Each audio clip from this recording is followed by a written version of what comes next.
Kumekuwa usiku, polisi wamechoka, wameachana na wao. They are stealing. Guys, Nyeri town. They are stealing. Angalieni. Angalia. Huku ni Nyeri town. Naivas. Wameingia Naivas. Wamechukua everything. Wakaenda pale, unaona pale kwa ATM, wakavuja vioo. Wakaenda pale, unaona pale opticians, wakachukua viti, wakachukua miwani yote, everything. Then kuna another banki NCBA imejificha. I can't see it for now. Wameingia, wameharibu everything. Guy! Ladies and gentlemen, as the demonstrations were going on in the country, suddenly, slightly past the afternoon, we had the CA, Communication Authority of Kenya, coming out to say that there should be no live streaming of mainstream medias in the country. That was unconstitutional. But the fact is, media stations across the country switched off their live streaming of the demonstrations across the country. That was not okay, because at least Kenyans were getting informed on what was happening across the country. But now later on, I started trying to figure out on the reasons as to why William Ruto decided that this, or maybe William Ruto's men decided that these TV stations should stop live streaming them. Should stop live streaming the protests in Kisii, Nairobi, Mombasa, and any other part of this country where demonstrations were experienced. Now, on this particular video, I want to take you through on the reasons as to why I feel William Ruto opted to have these people not to stream the protests live as they were happening across the country. But before I take you through on that, please, if this is the first time you're watching my videos at Mukwa Times, take a second or two to subscribe, like, and comment, because that is the best support you can always give this channel. Now, what is my reason number one? My reason number one, it is to ensure that those deaths that are going to occur in Nairobi are not covered for the whole world to see. Ladies and gentlemen, most of the mainstream medias always at the forefront. Where the main scenes are, there is where you find them. So therefore, everyone knew that in front of cameras, there are things that can be exposed. We should not go to the rest of the world. So William Ruto had to ensure that the cameras are switched, or maybe William Ruto's men, to ensure at least there are no coverages on the various deaths that are occurring in the country, especially giving the exact number. Because later on we had a figure of 9, but the one on the ground right now is about slightly above 15. So in a nutshell, the whole idea was to cover some information for it not to reach the rest of the country.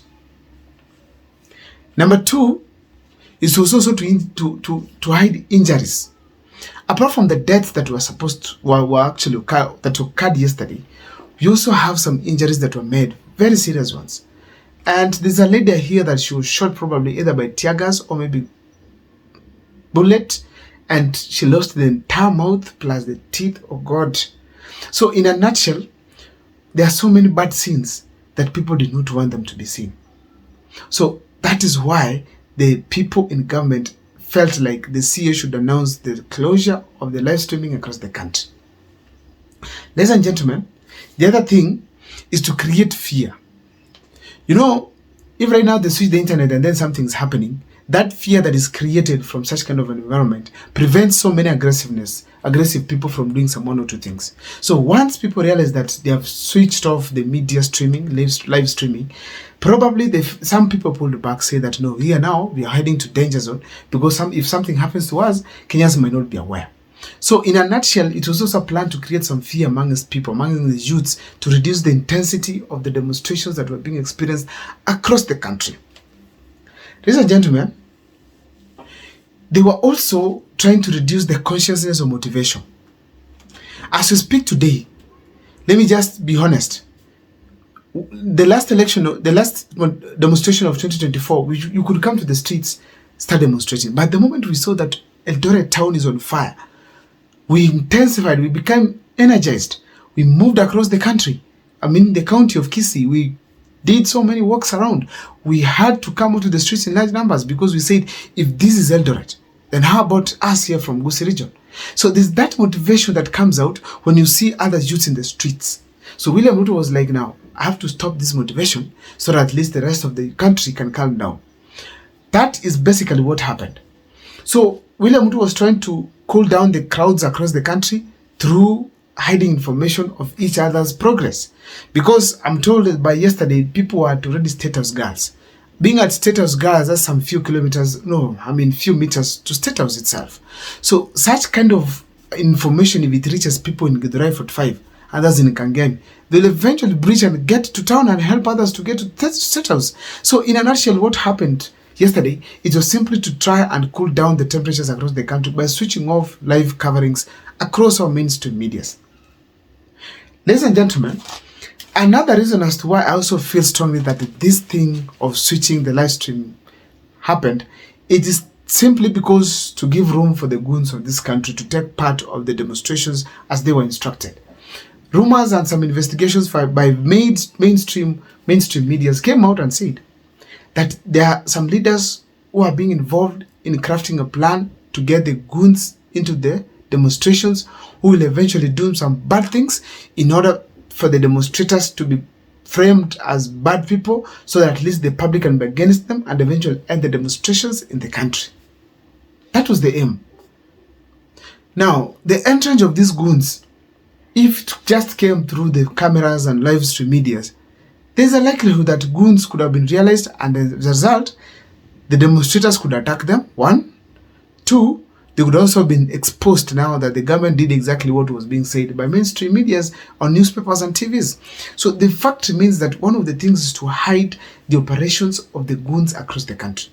Now, ladies and gentlemen, let me tell you something. Goons were there and they did mass destructions. If you go to Nairobi and check some of the shops that were destroyed there, you can tell that there was some possibility that there were goons right in the streets. People who are basically intended to go and take mobile phones, take electronics, steal various properties, destroy businesses, to ensure that the demonstrations are tinted negative in front of the public, so that at least when there's such motivation to do them again, they either retaliate or to some extent they are castigated or prevented even from homes from happening.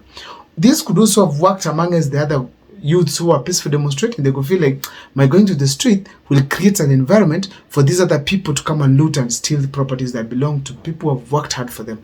So in a nutshell, this was also an entire method to ensure that at least the goons are not covered. However, I'm going to share a short clip on what probably happened in some parts like Nyeri, where I felt like if there were places where goons were deployed, it is Nyeri. Because the police withdrew and people stole properties from neighbors' shop, and we realized it wasn't just neighbors, even specs were stolen from some various optical shops.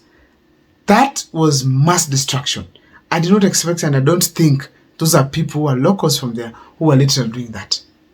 Because in that supermarket, there are people who are getting jobs from there. So when you do that, already there's someone going home with that job, with that salary, and how are those people going to be taken care of? So we cannot rule out the fact that there were goons present in these particular demonstrations. Ladies and gentlemen, I don't know what's your take as far as this is concerned. Please, on the comment sections, share with me so that we can be able to learn on what the government was up to. See you next time for more videos. My name is Abel Mukwa.